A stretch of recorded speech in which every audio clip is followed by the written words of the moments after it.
nila yung stand mo, bakit kailangang ipasa ito. Interpolate mo. Yun ang trabaho ng isang mambabatas. Kaya nga mambabatas.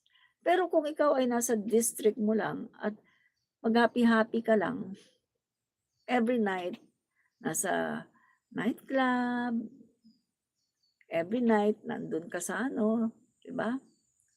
May kasamang iba-ibang babae. Ay, hindi yan mambabatas. Ang tawag diyan, mambubutas. Iyotman.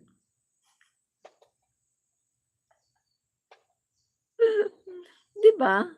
Yun, no? Ma'am, good morning. Alberto Buyo, 5605. Good morning din po sa inyo. Yan. At saka si Vinny Rad, 68. I thought it would go up. Tsaka, Fortunato Bato. Just be brave. Shame on the dirty, abusive people. Just be brave because they have bodyguards. Just try to roam around without a bodyguard. Correct, no? May bodyguard po kasi sila. Kaya po sila ganon na kunwari ay matapang dahil po meron silang bodyguard. But in reality, kapag wala na po silang bodyguard, doon po lumalabas kung gaano po sila duwag, 'di ba? Duwag po sila. Yan. So ito pa ha, mga guys, no? Kung wala siya sa Kongreso, so hindi niya nagagawa yung ang pangunahing trabaho niya as congressman, no? At kita nyo, walang legislative meet itong si Pulong Duterte, no? Walang landmark bills and law, walang national impact po, no? So, mga kaibigan, hindi ka influential legislator kung wala kang naipasang makabuluhan na batas, no?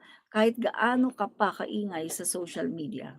So ito po mga kaibigan, matapang kapag kontrolado ang sitwasyon, matapang kapag alam niya na nasa baluarte siya, yan po si Pulong, pero umiiwas siya kapag inuusisa. So ang tunay na may machismo, no? Kasi nagpo-project siya na macho. Ang tunay na machismo, hindi nasusukat sa sigaw, no? Nasusukat ito sa kakayahang tumayo kapag ikaw na ang tinatanong. At sa ngayon, ang nakikita ay pag-iwas, pagtalikod, pagtakbo. Diba? Yan. So sa dulo lang ng lahat ng ito ng mga kaibigan, haharap ba si Pulong Duterte sa plenary? Kung oo, papatunayan niya ang kanyang sinasabi? Haharapin ba niya yung mga nagtatanong tungkol sa kanyang kapatid? Ito na ang malinaw na hatol ng publiko, mga kaibigan, no? Kita natin hindi kulang sa pagkakataon, hindi kulang sa platform, hindi kulang sa exposure, kundi kulang siya sa tapang at sa kakayahan. Guys, tandaan natin na ang tunay na matapang hindi sa social media sinusukat, kundi sa plenary floor kung saan walang edit, walang script, at walang takbuhan. Mga bagay na tiyak na iniiwasan ni Pulong Duterte. Yan ang reason kung bakit hindi siya pumupunta sa plenaryo para makipag-interpellate, para makipagdebate. Dahil si Pulong po ay talagang mahina ang kokote. Bugok, bugok, bugo. Yan, bugok po siya. Naging kongresista lang siya dahil sa kanyang pangalang Duterte, dahil sa kanyang apelyido. But at the top of his surname, at the top of his family name, he is nothing. Wala po siyang ibubuga, mga kaibigan. Wala po siyang alam na batas. Wala po siyang masabi, mga kaibigan, kundi paninira lang, pero walang backup. Pambabato ng issue, pero walang resibo. Yan po, Duterte brand. Parang si Sara din, si Sara. Magsasabi, si Martin Romualdez, tumatanggap ng mali-maliitang pera. Period, hanggang doon na lang. Walang inilatag na ebidensya. 'Di ba? Kailan naglatag ng ebidensya si Sara Duterte? Sa sobrang dami ng paninira niya kay dating Speaker Martin Romualdez, pero ni isang ebidensya wala siyang inilatag, 'di ba? Kung ikaw ay mag-aakusa sa isang tao, "O ito tumanggap ng mali-maletang pera." Follow up mo, i-follow up mo yung ebidensya mo, yung resibo mo. Mag-follow up ka para paniwalaan ka. Kaya po si Sara Duterte ay isang pambansang tsismosa. Tsismosa po siya dahil yung mga sinasabi niya ay hindi po niya kayang patunayan. Real talk po tayo dito ha. Real talk, wala pong personalan. Yan po ang katotohanan, no? Marami pong salamat. Yan, very, very end, yan. Regi Regino Sumatra 1247. Marami pong salamat sa pag-drop by sa ating live, no? The world is full of people. The world is Richard Bueno Bueno. Yan. So marami pong salamat sa mga nanood sa atin ngayon, no? Mga kaibigan, marami pong salamat. Yan. So, ito pa mga guys, no? Pasadahan na rin natin ito. Ito.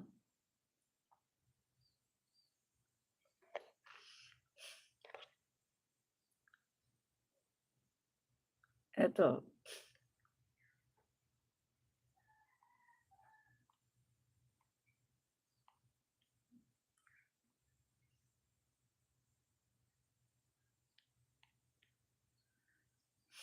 Yan mga kaibigan 'no, meron nga pong nag-criticize 'no dito kay JB Ejercito. Kasi alam niyo naman siguro mga kaibigan 'no, na meron pong nag-complain sa Ethics Committee 'no, patungkol po dito kay, JB Ejercito. Pero, itong ethics complaint filed against him has been dismissed. Na-dismiss po mga kaibigan 'no. So, tingnan po natin bakit ito na-dismiss. He did so not through a formal resolution, a published order, or a committee statement. He announced it in a hallway ambush interview with Senate media while on his way elsewhere. Let me be precise about what was said, that what was not. The dismissed complaint accused Senator J.B. Ejercito of gross neglect of duty as Ethics Committee Chairman for failing to act on the ethics complaint against Senator Francis Chis Escudero concerning a 30 million campaign donation from a government contractor involved in a flood control project, no? So, ito po kasi si JB Ejercito, Senator JB Ejercito ay nag-fail po siya, no? Hindi raw natugunan, no, ng pansin itong ah, pag pagdidisiplin, no, dito kay Senator Chis Escudero. Kasi nga mga kaibigan, ang alam ko meron pong mga nag-complain, no, kay Chis Escudero sa Ethics Committee, pero hindi po ito daw tinugunan, no, ni JB Ejercito na chairman. So din po ay kinomplain, no? Kinomplain din po siya, nireklamo din po siya sa Ethics Committee. At yun nga, nalaman na lang na yung complaint against JB Ejercito has been dismissed, no? So sabi dito, the body has ruled on the complaint against its own chairman is the Senate Ethics Committee. Senator Ejercito chairs that committee. He now declares that the complaint against him lacks basis. He has offered no written explanation of that basis, no record of the committee's report, and no notation of any inhibition of the 4 complaints dismissed today, including his own. He named no other respondent of the 3 complaints referred for further study. He identified only one, the complaint against Senator Ronald Bato de la Rosa. Hindi dapat ganito, dapat dokumentado 'to.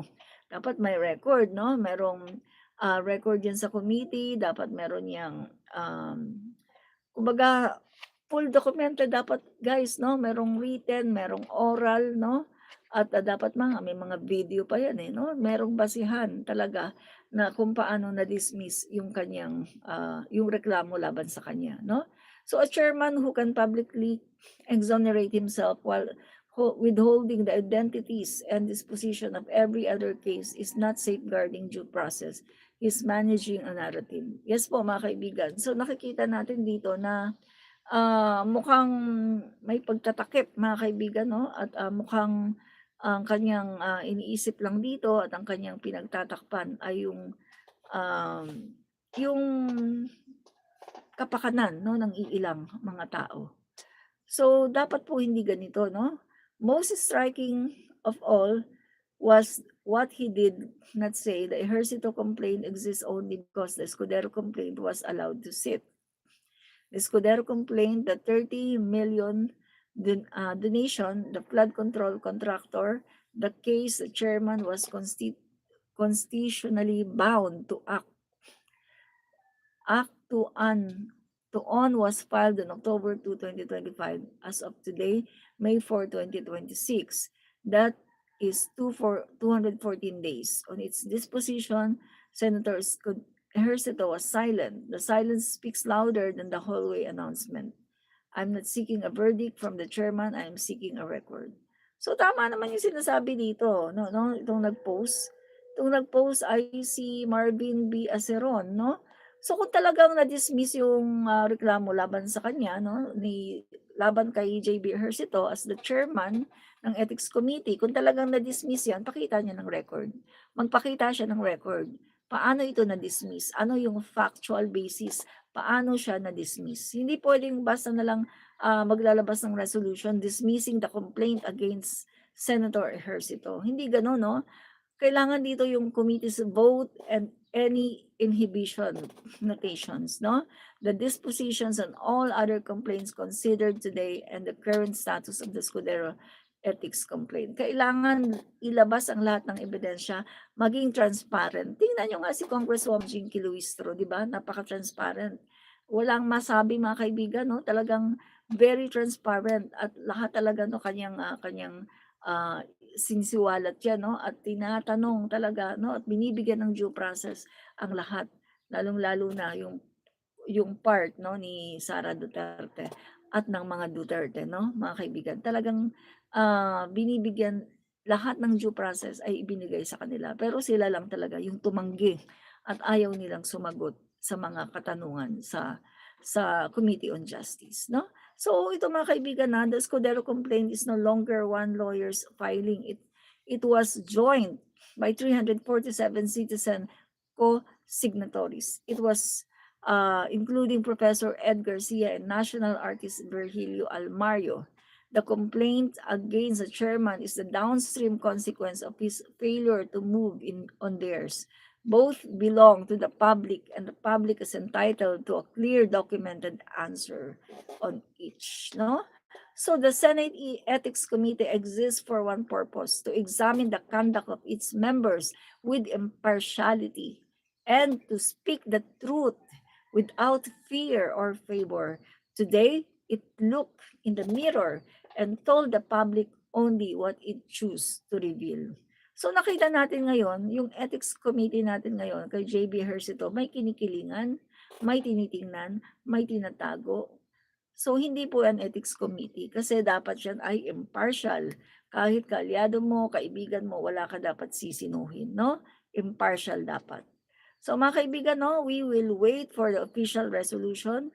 We expect it to be produced forthwith and we will read every line, no, mga kaibigan. So, yan.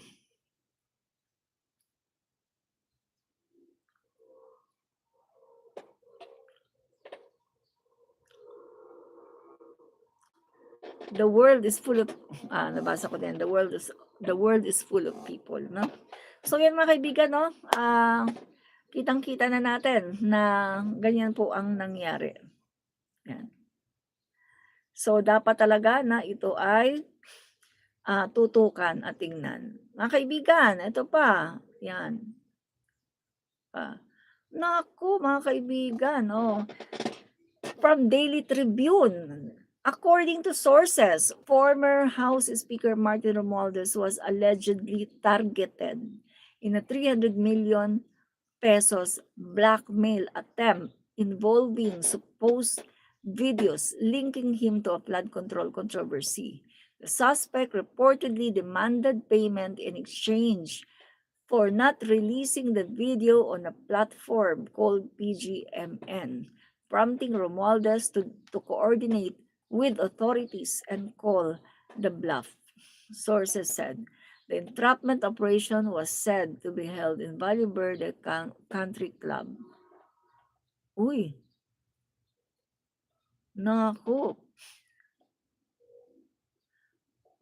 may mamba-blackmail 'no, kay, may nang-blackmail dito kay, Speaker Martin Romualdez. Naku mga kaibigan, tina-target talaga si dating Speaker Martin Romualdez kasi nga po, si dating Speaker Martin Romualdez wala po kasing makitang ebidensya laban po sa kanya 'no. Wala po, walang makitang ebidensya na siya ay sangkot sa flood control. Kaya sa flood control anomaly, kaya hinahanapan na lang po talaga siya ng butas ngayon mga kaibigan 'no. At eto nga mga kaibigan, naku, 'yan guys 'no, according to sources 'no mga kaibigan, Daily Tribune ito si former Speaker Martin Romualdez ay tina-target po 'no, allegedly tina-target po na sa 350 million blackmail attempt 'no. So siya po ay bina-blackmail mga kaibigan 'no, patungkol po dito sa supposedly video na, ah, maaring gawa-gawa 'no, na video. Kasi ganyan naman yung mga tao na yan mga kaibigan, 'no, gagawa-gawa ng video pero AI 'no, pero kapag AI kasi madali namang matukoy.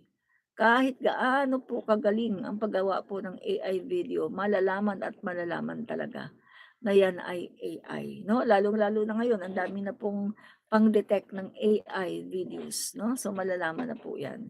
At kahit nga hindi i-detect, kahit walang detector, oh, ako guys marunong ako magtingin kung ano yung AI na video. Alam ko tumingin ng AI na video na at ng original na video 'no. So, gamitan mo lang ng ano, utak, gamitan mo lang ng sense of, right judgment 'no, utak at, tignan mo lahat yung kabuuan 'no, yung background, tignan mo yung paggalaw ng kanyang mata, ng kamay, ng mga body movements niya, yung pagsasalita niya. Tingnan mo lahat 'yan, malalaman mo 'no kung AI. Tingnan mo rin yung mga tao sa kanyang paligid, kung paano sila gumalaw, yung, body movements nila, yung mata, yung bibig, yung mga kamay 'no. Mga kaibigan, madali lang po malaman kung ano po, kung AI video po 'yan 'no. Kaya guys 'no, tingnan na lang po natin sa mga susunod na, araw 'no, kung ano po ang mangyayari. Naku, gagawa-gawa na naman kayo ng para lang idiin si dating Speaker Martin Romualdez. Kasi nga lumalabas sa mga ebidensya na wala po, wala po siyang kinalaman sa flood control mess. So para ma-satisfy kayo gagawa kayo ng mga ebidensya. Oh, katulad ng mga ginagawa niyo, oh, 'di ba? 'Yan.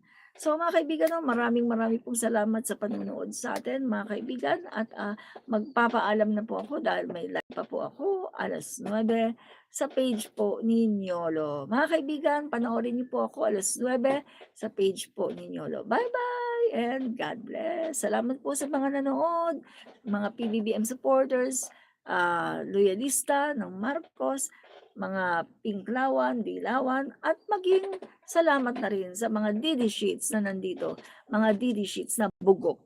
Paki-double tap naman para kayo makapag-like. Double tap para makapag-like, okay? At paki-share na rin sa inyong mga kaibigan at sa inyong newsfeed, no? At inyong mga groups. Maraming salamat. Bye-bye.